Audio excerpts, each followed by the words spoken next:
Teman-teman, pada edisi 50 ini, saat teduh kita berbicara tentang sekolah Tuhan.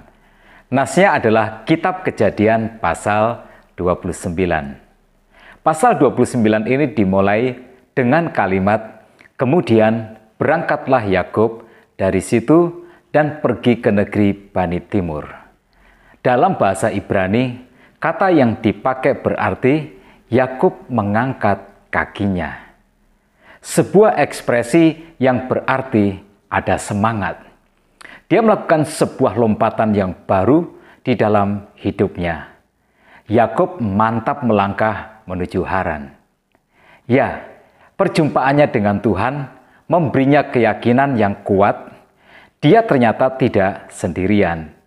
Tuhan beserta dengannya. Tuhan juga memberikan kepadanya jaminan, rasa takut dan rasa bersalah itu kini hilang. Mungkin tidak benar-benar hilang.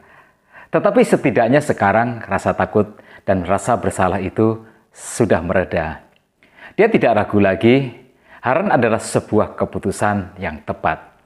Tetapi ada sesuatu yang tidak disadarinya, Yakub sedang menuju sekolah Tuhan.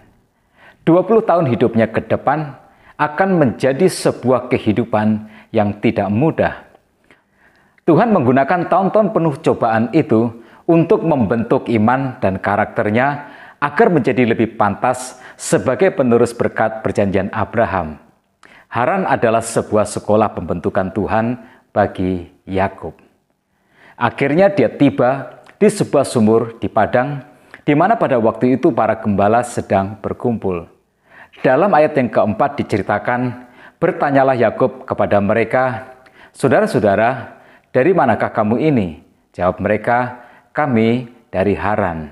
Yup, Yakub sudah dekat dengan tujuan.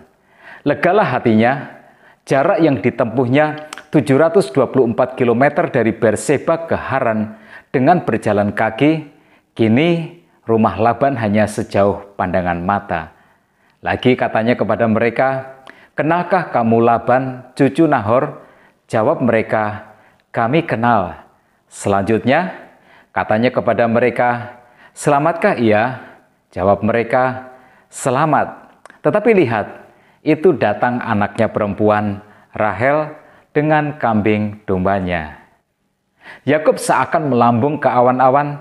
Ini adalah perjalanannya yang pertama, yang ditempuhnya, yang jauhnya tidak kira-kira, tak disangka-sangka, semuanya berjalan dengan begitu lancar.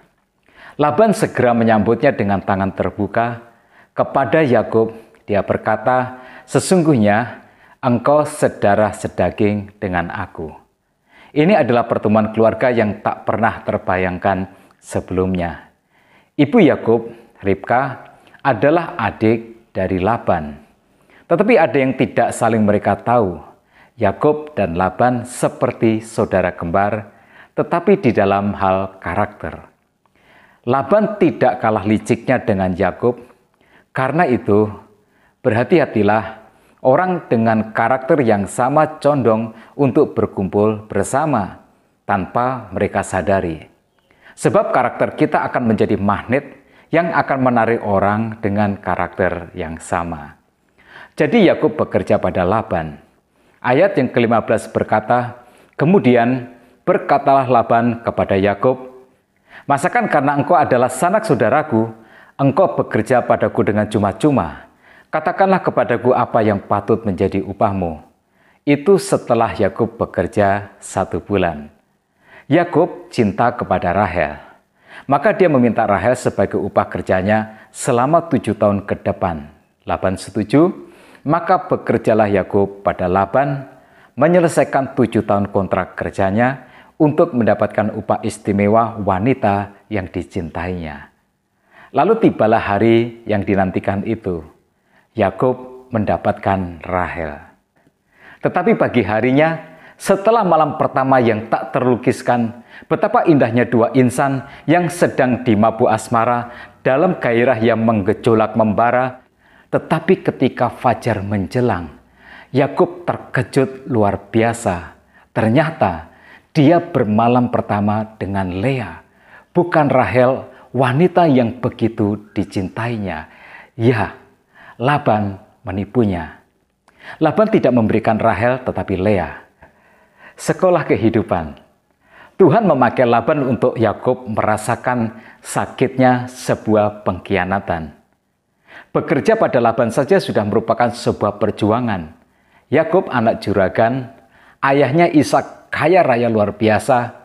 Semua yang ia inginkan serba ada tersedia. Tetapi sekarang dia harus bekerja untuk seorang majikan. Ada banyak pelajaran yang Tuhan sediakan di sekolah Tuhan. Yakub mengerti sekarang rasa sakit yang dialami oleh korban penipuannya. Untuk mendapatkan Rahel, Laban minta Yakub harus bekerja untuk 7 tahun yang kedua. Apa yang bisa kita pelajari dari kisah ini? Yang pertama, Tuhan menggunakan situasi atau keadaan untuk membentuk umat-Nya. Di sepanjang perjalanan menuju Haran, kita tidak menjumpai Yakub berdoa. Beda dengan Eliezer, hamba Abraham itu. Berulang kali dia berdoa tetapi Yakub tidak.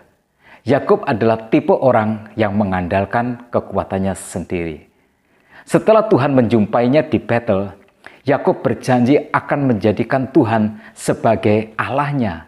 Itu pun dengan syarat jika Tuhan memberinya keselamatan dan memeliharanya sampai dia kembali ke kampung halamannya.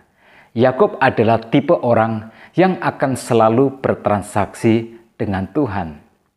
Jika seolah-olah perjalanannya menuju Haran lancar, ini yang tidak disadari oleh Yakub.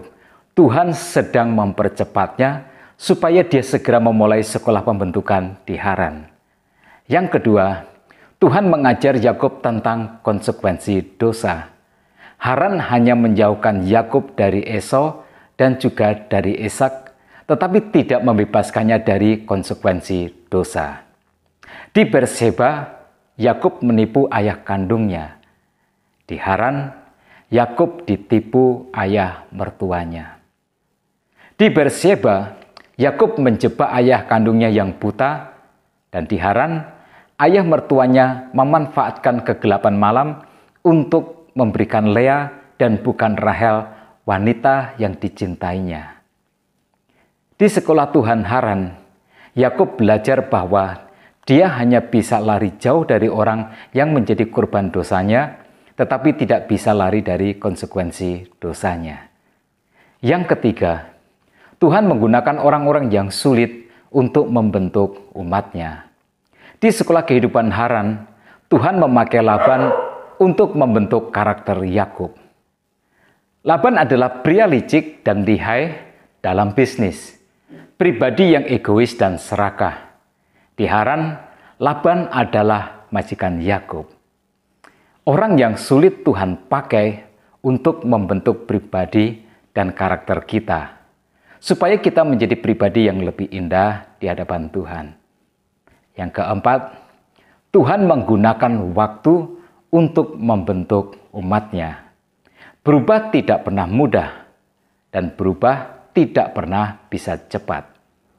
Ribka memberitahu Yakub bahwa di Haran dia nanti hanya akan beberapa waktu saja. Tetapi Yakub membutuhkan 20 tahun. Waktu tidak akan bisa mengubah seseorang, tetapi untuk berubah setiap orang membutuhkan waktu. Yang kelima, Tuhan juga memberkati Yakub. Tuhan memberikan kepadanya kasih karunia. Yakub mendapatkan wanita yang dicintainya dan 12 anak, juga harta kekayaan. Di kemudian hari, Tuhan mengembalikan Yakub ke kampung halamannya. Nah, apa yang bisa kita petik sebagai inspirasi dan juga motivasi? Ketika Tuhan mengirim kita ke sekolah Tuhan atau sekolah kehidupan, Ia tidak akan mengirim kita ke ruang kelas yang ber-AC dan yang nyaman. Dia akan mengirim kita ke kehidupan yang keras dan yang kejam, agar kita bisa belajar menjadi pribadi yang lebih indah dan yang lebih percaya kepada Tuhan. Tetap semangat menjalani kehidupan. Tuhan Yesus memberkati kita semua.